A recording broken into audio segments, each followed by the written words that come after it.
What's up, Dope? Dito na naman nga pala tayo sa panibago nating vlog. Nga pala hindi tayo masyado nakapag-upload ng mga nakaraang araw dahil inaayos nga pala natin yung barbershop. At bago nga pala tayo dito madako ay tayo muna ay mag-i-intro.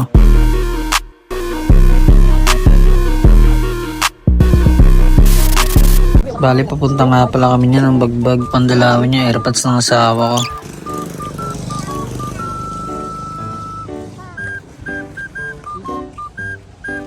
Bali nasa loob na nga pala kami niyan. Tinirikan lang namin ng kandila yung puntod ng airpods niya. Pagkatapos nga pala namin dalawin yung airpods niya ay pumudrip nga pala muna kami dito sa Geddy. Bali birthday nga pala ng airpods niya kaya naisipan niyang dumalaw kasama yung kapatid niya.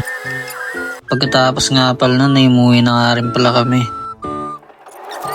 Ito nga pala yung itsura ng shop natin bago natin ayusin. At binanatan na nga rin pala natin agad-agad yan. Tinanggal nga lang pala natin yung mga naka-display dyan. Masyado na kasing luma dahil lagi nauulanan. Bali si Obits nga pala ay tinatakpan yung mga butas dyan sa gedli-gedli. Baling itong bahay na nga pala ay sa kanila pala to. Naisipan namin patayuan to ng barbershop. Kapag na-renovate na to ay gagawin din pala itong salon. Tinabot na nga pala kami ng gabi dyan.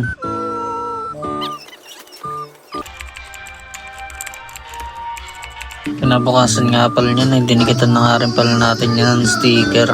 At maya nga lang pala may dumating na nga rin pala tayong customer. Bali hindi na nga rin pala natin nabidyohan yan ng buo. Pagkatapos nga rin pala nito ni tatay, sumunod na nga rin pala tong bata. At first time niya nga pala magpapagupit sa atin kaya bibigyan nga pala natin siya ng malupit na gupit. Bali ang suggest nga pala ng airman niya dito ay gagawin natin mushroom ang kanyang buhok. Bali yung gupit niya pala ay parang clean cut lang. Bali medyo iti-texture nga lang pala natin yung buhok niya sa itaas. Na hindi ito masyadong plain at bagsak na bagsak o straight tignan.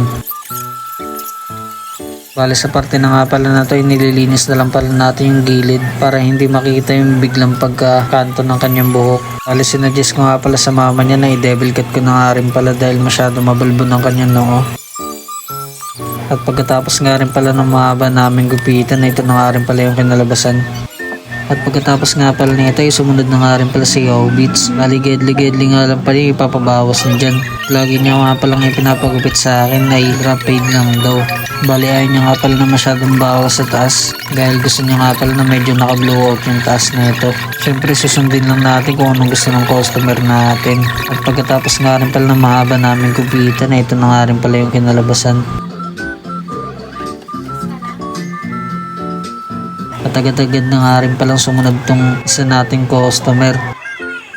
Bali ang gupit niya nga pala dito is low taper lang daw. Hindi nga pala sa mga hindi pala nakakaalam ng low taper is konti nga lang pala yung bawas neto. Bali sa patilya nga pala unang magsimula yung blending neto. Kaya parang wala din pala itong bawas. Bali sa parte nga pala ng video na to ay hiniwalay na nga lang pala natin yung taas at ang gilid upang magkaroon tayo ng maayos na canvas kapag gagamit na tayo ng razor. Bali pinas forward na nga rin pala natin upang hindi kayo mabagot sa panonood. Bali dito nga pala is connect na nga lang pala natin yung baba at taas mula dun sa may low taper niya papunta doon sa may sa side ng ulo niya.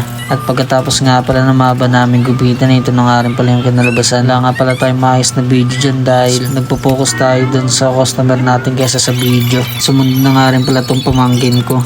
At kung nakikita nyo nga pala yung hirap ng barbero kapag bata nga pala yung ginugupitan para talaga nagsisirkus. Pagkatapos nga pala niya ay sumunod na nga rin pala tong si Tropa. Bali magbe-birthday nga pala siya kinabukasan na ito. Kaya bibigyan natin siya ng pinakamalupit na gupit. At ang natipuan niya nga palang gupit dito is low fade daw. Kaya agad-agad na nga rin pala natin binanatan si Tropa.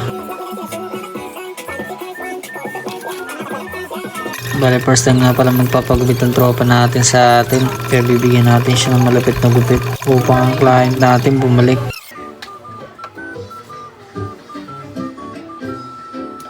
Bali yung dumating nga pala siya nga pala yung nagsuggest na magpagupit sa atin itong si Tropa. At pagkatapos nga rin pala na mahaba nating gupitan ito na nga rin pala yung kinalabasan. Sa atin sa'yo pa napatitin ng ako'y handa.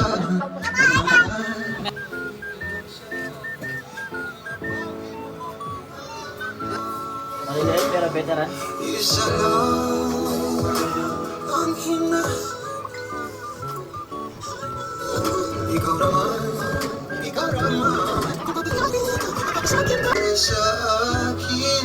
Pagkatapos nga rin pala nito ni tropa ay sumunod na nga rin pala itong kapitbahay natin. Bali second time na nga pala siya magpapagupit sa atin. Last time nga pala pinagupit niya sa atin ay kamukha siya ni Bossing. Ngayon nga pala ay mag-iiwa nga pala siya ng hairstyle ngayon dahil suggest na nga pala ng mama niya. Dahil nakaangat nga pala ang kanyang buhok ay bumagay nga rin pala sa kanya. Hindi kasi lahat ng hairstyle bumabagay dahil iba-iba ang tubo na ito. Merong kulot, merong straight at meron namang patayo. Kaya bali ang hairstyle ay binabagay natin hindi lang sa mukha ng client pati na rin sa hugis ng kanyang mukha at tubo ng kanyang buhok. Bali natapos na nga rin pala tayo sa client natin at sumunod na nga rin pala itong si tropa.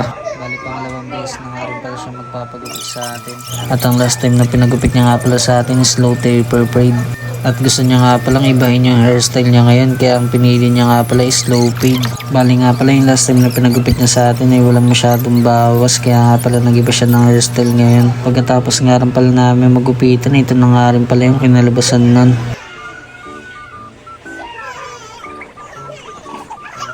Pagkatapos nga pala ng tropa natin ay sunod na nga rin pala itong si kuya. Bali ang gusto niya nga pala dito ng paggupit is trim lang daw. Kaya agad-agad na nga rin pala natin binanatan yung buhok ni Bossing. Bali anak niya nga pala yung pinakabata dyan na nagpagupit sa atin ngayong araw. At hindi na nga rin pala natin masasama yung iba natin nagupitan dahil mas priority natin yung client. Ito na nga rin pala yung kinalabasan pagkatapos natin siyang gupitan. Pagkatapos nga pala nito na si sunod na nga rin pala itong si parin Jeff. Tagad-tagad na nga rin pala natin binanatan yung kanyang buhok. Bali first time niya nga pala daw magpakalbo. Ang sabi niya ayaw niya daw magpakalbo dahil baka mas lalong makita yung hairline niya. Pero sinabi ko akong bahala para lang ma-achieve mo yung gusto mong gupit. Kaya nga tayo naging barbero upang ma-resolve ang kanilang problema sa kanilang buhok. At gagawin nga lang pala natin yung best natin upang ma-satisfied na maging masaya yung client natin. At pagkatapos nga pala na mahaba namin gupitan, ito na nga rin pala yung kinalabasan. At pagkatapos nga pala nito ay umulan ng malakas. At sana paulanan nyo rin ako ng like, ng share at subscribe. At kinagabihan nga rin pala nito ay nagpatutungo nga rin pala sa atin yung tito natin dyan.